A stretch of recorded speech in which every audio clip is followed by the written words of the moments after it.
on, Warriors! Now that I have your attention, my name is Ethan McMullen, and I'm here to talk to you about football and how it has changed from the past to now.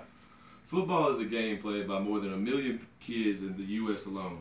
It ranges from kids to high school players to college to professional.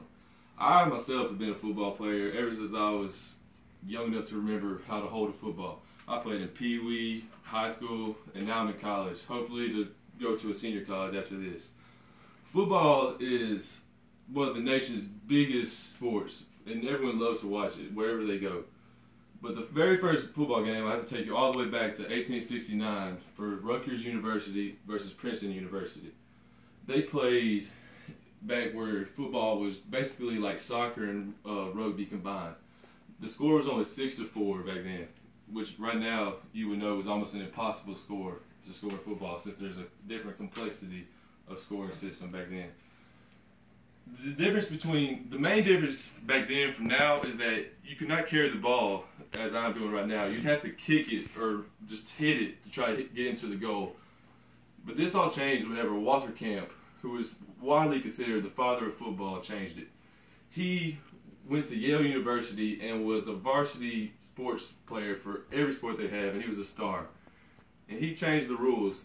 At the very beginning of football, there were 25 players on a team that played at one time. He dropped that down to 15 and eventually down to 11 to where it is today. He would also implemented the more rules where you could snap the ball to the quarterback directly using the hand instead of kicking the ball. He also implemented the rule of blocking, which before that it was called interference, and it was a penalty if you did so. But the main difference from the old days to now is the equipment. The biggest changes are the helmet and the cleats. Back then, they did not have a helmet or any headwear protection at all.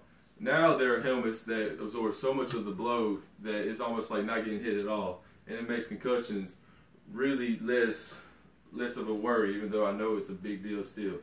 Another big deal is cleats.